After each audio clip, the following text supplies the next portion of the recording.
समझ नहीं आ रहा अपने सैलरी इंक्रीमेंट का क्या करूं।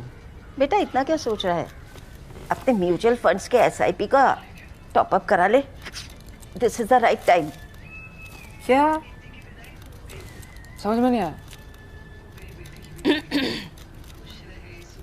बेटा इतना क्या सोच रहा है, अपने म्यूचुअल फंड्स का एसआईपी टॉप अप करा ले। This is the right time. आप समझा?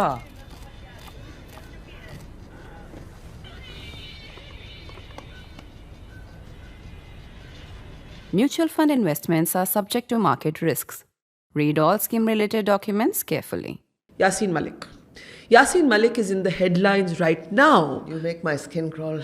By Not mentioning me. his name. Yasin Malik makes your skin crawl. By mentioning the name. Yes. I think it's important that we tell the story that you reveal in the book. Now, Yasin Malik was involved in the kidnapping of Rubaiya Saeed, the sister of Mehbooba Mufti, the daughter of Mufti Muhammad Saeed. Serving Union Home Minister. Serving Union Home Minister. We know now that, the first precedent for the release of militants in exchange for the security of Rubaiya Saeed takes place at this point. Yasin Malik is also charged with shooting 4 Indian Air Force officers and injuring 22 others. That case is now ongoing. He's submitted a very sort of dramatic affidavit accounting for his own life in court right now as we speak. And Rubaiya has identified him in court. While he is brought to justice, your book reveals a few things about him that are important to recount. The first is that in the process of interviewing this man, and that is also one of the reasons his name makes your skin crawl, he basically says to you, creepily, "Mujhse dosti karogi." I mean, it is just, this is what women journalists have to go through often.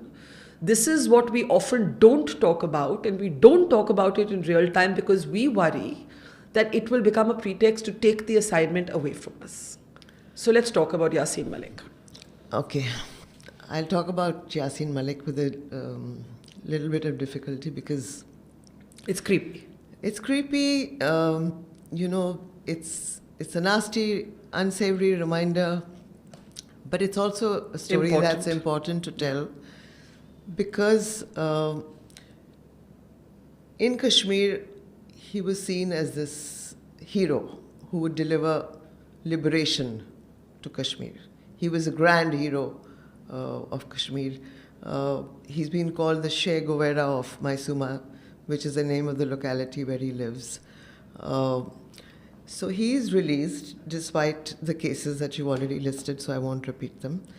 He is released as part of a deal. Now, once again, the intelligence agencies come in. So the deal is crafted by the intelligence agencies, and it has political sanction. Rajesh Pilot was The Internal Security Minister. at the time, and so he was also anxious about, okay, we are letting Yasin Malik go. Will he actually reach Srinagar and call a ceasefire or not? As per And what's plan, the that thought? was the plan. That was the plan. That was the plan. The plan was that he would go there and call for a ceasefire. I mean, if you remember the 90s as vividly as I do, I don't remember a single day passing without a terror attack. There was violence on the street every single day. The mood was different. The slogan for Azadi had rented every street. The number of people joining processions, Barkha, in the thousands, 50,000, 60,000. They were huge. AK-47s, openly brandished. Anyway, let's get back to Yasin Malik. So I booked myself on the same flight as Yasin Malik because I wanted to see what kind of a reception he would get on reaching Srinagar, because he was this great hero who was worshipped by the local Kashmiris and hated, let's also say, by the Kashmiri Pandits. Yeah. And that's another very sad story. Yeah. To be uprooted from your homeland Yeah. and to have to live in refugee tents. Yeah. And not to be able to, I cannot even imagine what it's like to understand that you cannot ever go back home. Anyway. That and think of the families of these Air Force officers who've been killed who are watching this man being released. And think of all the soldiers who operate in hostile environments. Yes, absolutely. So I booked myself on the same flight. Now again, landline ka zamana, no mobile phones even then. Yeah. How do I know which flight he's on? I'm given the landline number again by somebody from the intelligence bureau. So I talk to him on the phone and I get his flight details and I'm on the same flight along with some of his aides, all of us sitting right at the back of the plane. So anyway, we reached Srinagar and Yasin said, I'll give you the interview after I deliver my speech in Mysuma, which is where he resides. So he was also a heart patient, right? So anyway, that journey from the Srinagar airport to Mysuma took 6-7 hours because Kashmir had turned out in large numbers. Everybody wanted to shake his hand and, touch him, and they were showering him with petals. So we reached Mysuma, and I'm like adding questions to my questionnaire as I move along on that same route. And lo and behold, he takes the mic at the stage in Mysuma, he swoons, and he falls down. There's no speech. Yasin Malik is taken to the hospital. Yeah. Again, how do I get my interview? I was there on assignment.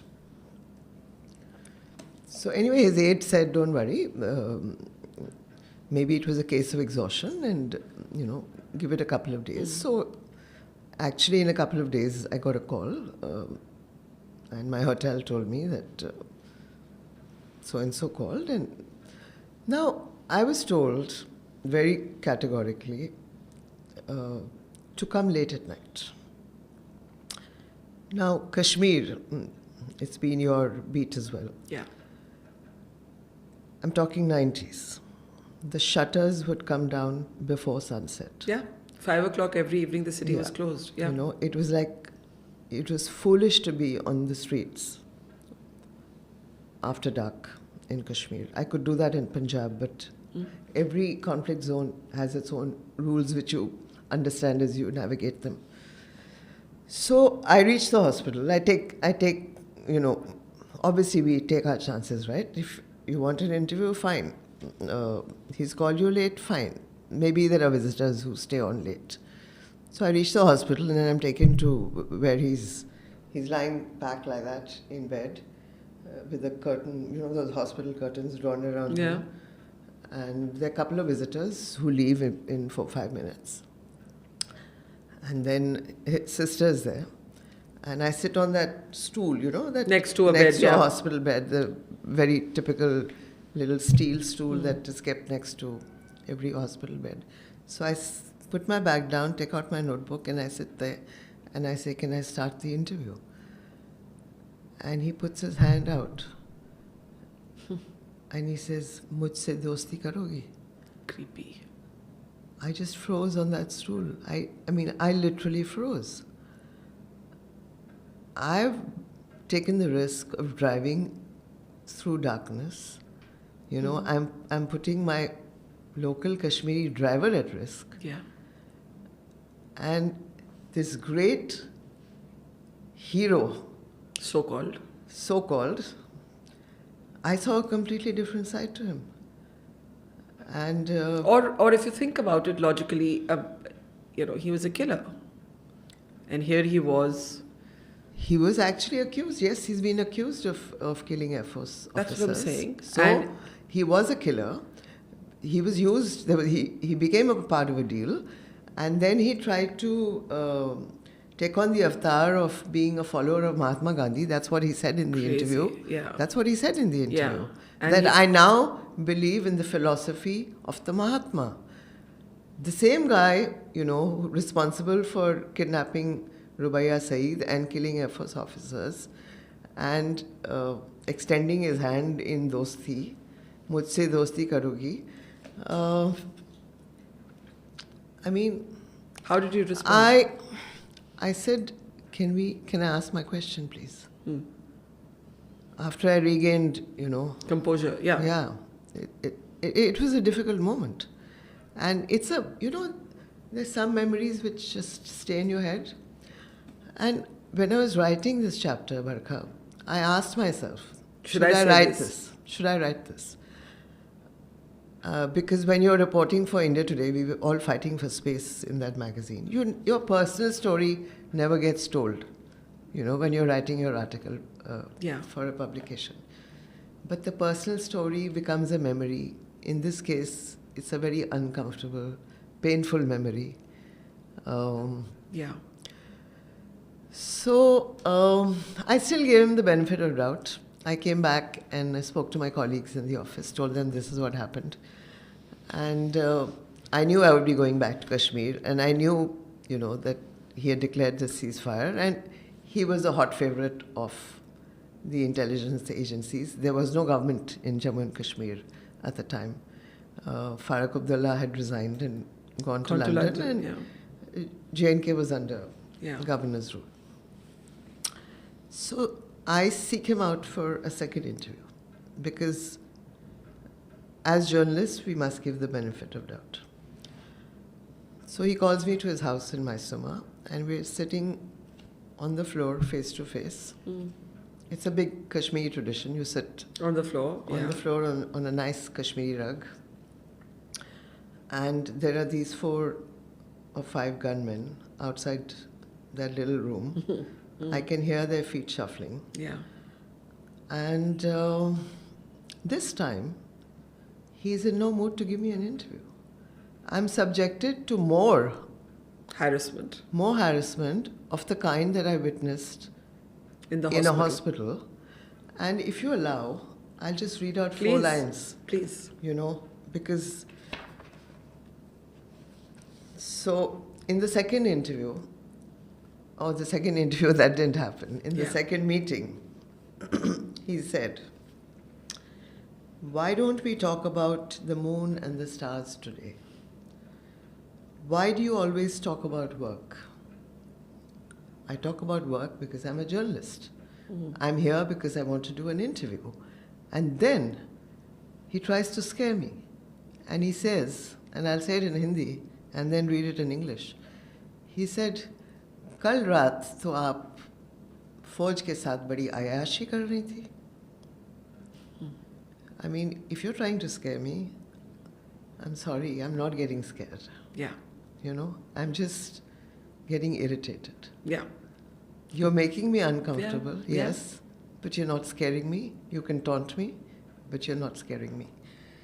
So why don't we talk about the moon and the stars today? Why do you always talk about work? I believe you had a good time at an army dinner last night. The liberator, who had thousands chanting after him, was taunting me, trying to scare me.